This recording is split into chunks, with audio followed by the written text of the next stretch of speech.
आज का टॉपिक है हमारा गॉस की प्रमेय।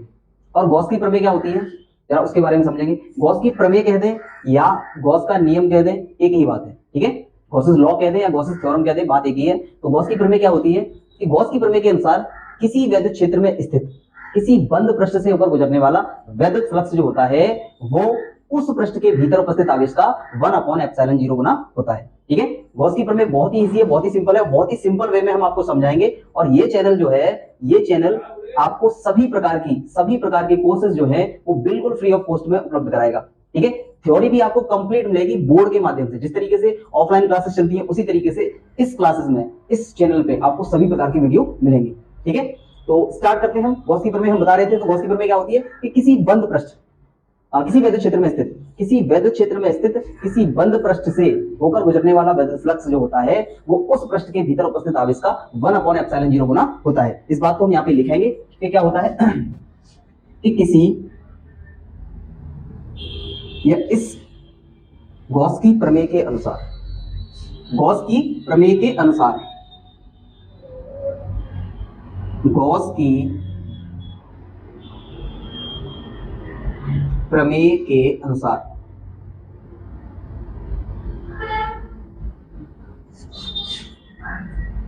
किसी वैद्युत क्षेत्र में स्थित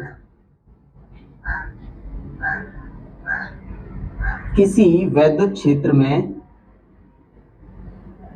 स्थित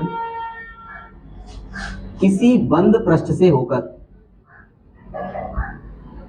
किसी बंद पृष्ठ से होकर वैद्युत क्षेत्र में स्थित किसी बंद पृष्ठ से होकर गुजरने वाला वैद्युत फ्लक्स, गुजरने वाला वैद्युत फ्लक्स, वैद्युत फ्लक्स क्या होता है, फाई ई होता है, लिख देते हैं इस बात को भी।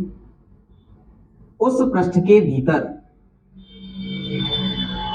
उस पृष्ठ के भीतर उपस्थित आवेश का,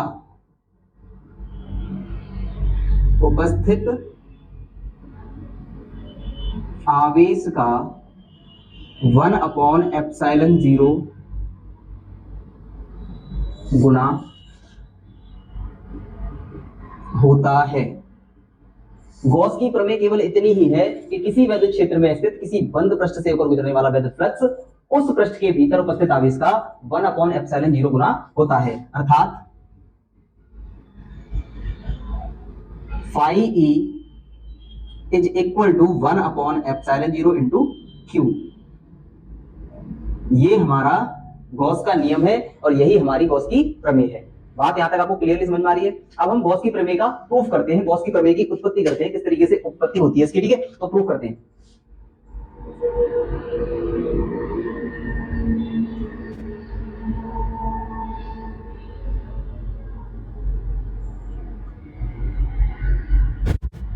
गॉस की प्रमेय की प्रूफ के लिए हमें चित्र के माध्यम से समझना पड़ेगा।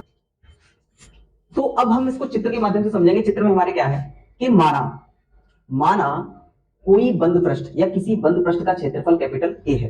माना किसी बंद पृष्ठ का क्षेत्रफल, ये बंद पृष्ठ जो आपको दिखाई दे रहा है इसका क्षेत्रफल कैपिटल ए है, जो डीए क्षेत्रफलों वाले सूक्ष्म क्षेत्रफलों से मिलकर बना हुआ है। जो डीए, स्मॉल डीए जो सूक्ष्म क्षेत्रफल दिखाई दे रहा है आपको, इस क्षेत्रफलों वाले अनेक सूक्ष्म क्षेत्रफलों से मिलकर बना हुआ है। इस पृष्ठ के भीतर एक बिंदु O है जिस पर प्लस क्यू आवेश रखा हुआ है। ठीक है, ये बात समझ में आ रही है। इस बिंदु से इस पृष्ठ के भीतर बिंदु O पर प्लस क्यू आवेश रखा हुआ है। बिंदु O से स्मॉल r मीटर की दूरी पर एक बिंदु P है जिस पर एक सूक्ष्म क्षेत्रफल dA स्थित है। ठीक है, ये बात यहां तक क्लियरली समझ में आ रही है। एक बार फिर रिपीट कर दूं कि माना किसी बंद पृष्ठ का क्षेत्रफल कैपिटल A है जो डीए क्षेत्रफलों वाले अनेक सूक्ष्म क्षेत्रफलों से मिलकर बना हुआ है। इस पृष्ठ के भीतर एक बिंदु O है और उस बिंदु O पर प्लस क्यू आवेश रखा हुआ है। उस बिंदु पर प्लस क्यू आवेश रखा हुआ है। इस बिंदु O से स्मॉल r मीटर की दूरी पर एक बिंदु P है जिस पर सूक्ष्म क्षेत्रफल dA रखा हुआ है। ये बात यहां तक समझ में आ रही है आपको अच्छी तरीके से कि इस सूक्ष्म क्षेत्रफल dA द्वारा केंद्र पर अंतरित घनकोण d ओमेगा हो। क्या हो, डी ओमेगा। इतनी बात हम यहां तक राइट डाउन कर लेते हैं इसको, ताकि आपको अच्छी प्रकार से समझ में आ सके। चित्र आपको क्लियरली समझ में आ चुका है। मैं फिर दोबारा से रिपीट कर दे रहा हूं कि माना किसी गोलीय पृष्ठ का क्षेत्रफल या किसी पृष्ठ का क्षेत्रफल, माना किसी पृष्ठ का क्षेत्रफल कैपिटल ए है, माना किसी पृष्ठ का क्षेत्रफल कैपिटल ए है जो डीए क्षेत्रफलों वाले अनेक सूक्ष्म क्षेत्रफलों से मिलकर बना हुआ है। इस क्षेत्रफल के भीतर या इस पृष्ठ के भीतर एक बिंदु ओ है और बिंदु ओ पर प्लस क्यू आवेश रखा हुआ है, ठीक है, या बिंदु ओ पर प्लस क्यू आवेश स्थित है। बिंदु ओ से स्मॉल आर दूरी पर एक बिंदु पी है जिस पर एक सूक्ष्म क्षेत्रफल डीए स्थित है। इस डीए क्षेत्रफल द्वारा केंद्र पर अंतरित घनकोण डी ओमेगा हो तो, ठीक है, तो हम क्या करेंगे, इतनी बात पहले हम लिख देते हैं ताकि इसका डेरिवेशन आपको अच्छी प्रकार से समझ में आ सके।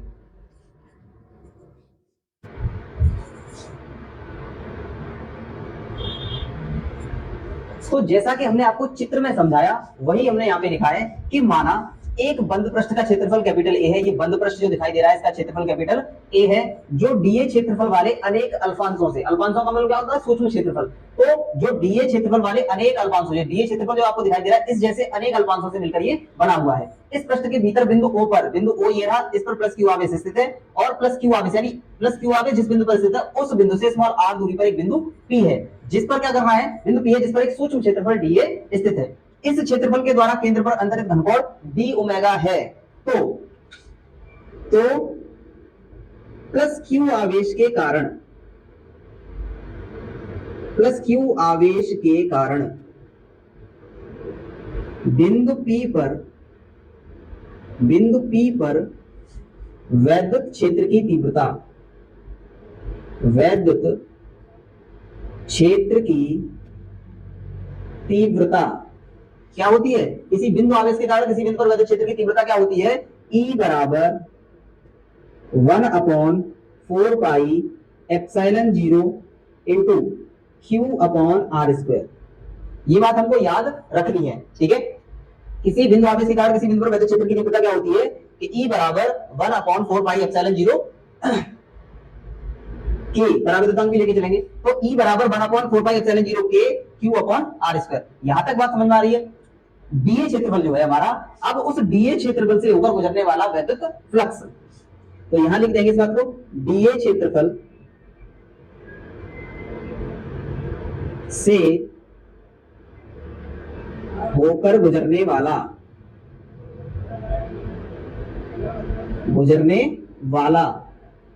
वैद्युत फ्लक्स, डीए क्षेत्रफल से होकर गुजरने वाला वैद्युत फ्लक्स क्या होगा हमारा, d phi E is equal to E d A. ये दो सदिशों का डॉट प्रोडक्ट है, क्या हो जाएगा, ई डी ए कॉस थीटा। ये बात आपको समझ में आ रही है अच्छी प्रकार से, ठीक है।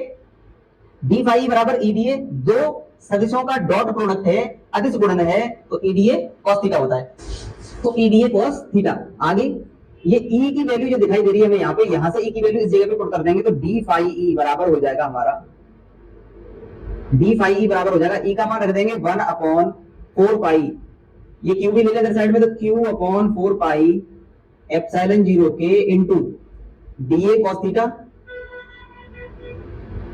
और बटे में r²। ये बात यहां तक आपको समझ में आ रही होगी। ये मैंने Q उधर साइड में ले लिया है, Q क्यों ले लिया है वो भी आपको पता चल जाएगा। अब यहाँ पे हमें दिख रहा है ये घनकोण की परिभाषा से क्या हो जाएगा, ये हो जाएगा हमारा डी ओमेगा के बराबर। घनकोण की परिभाषा से क्या हो जाएगा, डी ओमेगा के बराबर। ये दोनों के बीच में कोण कितना है, थीटा, इसलिए यहाँ पे cos थीटा लिया गया, ठीक है। तो यहाँ पे लिख देंगे हम घनकोण की परिभाषा से, इधर साइड में कर देते हैं, ठीक है, इधर साइड में कर देते हैं। तो घनकोण की परिभाषा से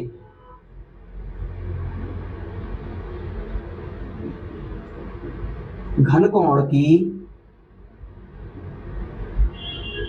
परिभाषा से क्या हो जाएगा कि डीए कॉस थीटा बटे r² इज इक्वल किसके हो जाएगा, डी ओमेगा के। तो बस ये वैल्यू यहां पे पुट कर देनी है, तो ये हो जाएगा d phi E is equal to Q/4 pi epsilon 0 के इंटू डी ओमेगा।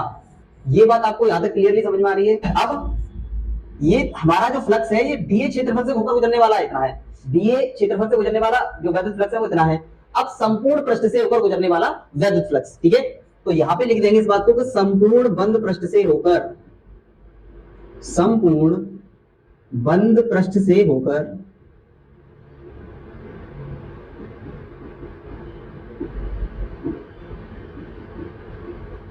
गुजरने वाला वैद्युत फ्लक्स, संपूर्ण बंद पृष्ठ से होकर गुजरने वाला वैद्युत फ्लक्स, क्या कर देंगे, इसका इंटीग्रेशन कर देंगे, तो ये हो जाएगा फाई ई, संपूर्ण बंद पृष्ठ से होकर गुजरने वाला वैद्युत फ्लक्स फाई ई बराबर, इंटीग्रेशन कर देंगे, बंद पृष्ठ है और डी फाई ई, ठीक है, डी फाई ई की वैल्यू कितनी है, ये है, ये यहां पे हम पुट कर देंगे, तो phi E is equal to हो जाएगा, phi E is equal to हो जाएगा बंद पृष्ठ क्यू अपॉन 4 पाई एप्सिलॉन 0 के इंटू डी ओमेगा, ये वाला मान याद रख दिया, पूरा पुट कर दिया, पूरा फिक्स, ठीक है, ये हमारी कांस्टेंट वैल्यू है, तो क्या हो जाएगा, ये कॉमन आ जाएगी, बाहर निकल जाएगी, तो q अपॉन 4 पाई एप्सिलॉन 0 के into integration of D omega बंद पृष्ठ, तो ये हमें दिखाई दे रहा है कि ये सूक्ष्म क्षेत्रफल था, तो सूक्ष्म क्षेत्रफल द्वारा केंद्र पर अंतरित घनकोण क्या था, डी ओमेगा, अब हमने इंटीग्रेशन कर दिया यानी पूरा पृष्ठ ले लिया, तो चूंकि यहां लिख देंगे संपूर्ण बंद पृष्ठ द्वारा, संपूर्ण बंद पृष्ठ द्वारा, यहां लिख देते हैं चूंकि संपूर्ण बंद पृष्ठ द्वारा केंद्र पर अंतरित घनकोण, केंद्र पर अंतरित घनकोण 4 पाई रेडियन होता है, तो संपूर्ण बंद पृष्ठ द्वारा केंद्र पर अंतरित घनकोण क्या होता है, 4 पाई स्टेरेडियन होता है, अतः अब हम इसकी जगह क्या रख देंगे, 4 पाई स्टेरेडियन, ठीक है, तो ये हो जाएगा phi E is equal to q upon 4 pi epsilon 0 के इनटू, इसकी जगह इंटीग्रेशन वाली की जगह पूरी की जगह क्या रख जाएगा 4 पाई, तो यहाँ पे 4 पाई से 4 पाई खत्म हो जाएगा, फाई ई बराबर क्या आ जाएगा हमारा, फाई ई बराबर आ जाएगा क्यू अपॉन एप्सिलॉन 0 के, ठीक है, यदि माध्यम इधर साइड में करते थे यहाँ पे, यदि माध्यम निर्वात या वायु हो, यदि माध्यम निर्वात या वायु हो तो k बराबर क्या हो जाएगा 1 हो जाएगा, k की जगह 1 रख देंगे, तो फाई ई बराबर क्या हो जाएगा हमारा, फाई ई बराबर हो जाएगा q अपॉन एप्सिलॉन 0, k का मान 1 रख देंगे तो इंटू 1, अर्थात phi E is equal to हम लिख सकते हैं 1 अपॉन एप्सिलॉन 0 इंटू q, इसका q का 1 में मल्टीप्लाई करेंगे q रहेगा एप्सिलॉन 0 बटे में आ जाएगा, तो यही हमारी क्या है गॉस की प्रमेय है, यही हमारा गॉस का नियम है, यही गॉस की प्रमेय है।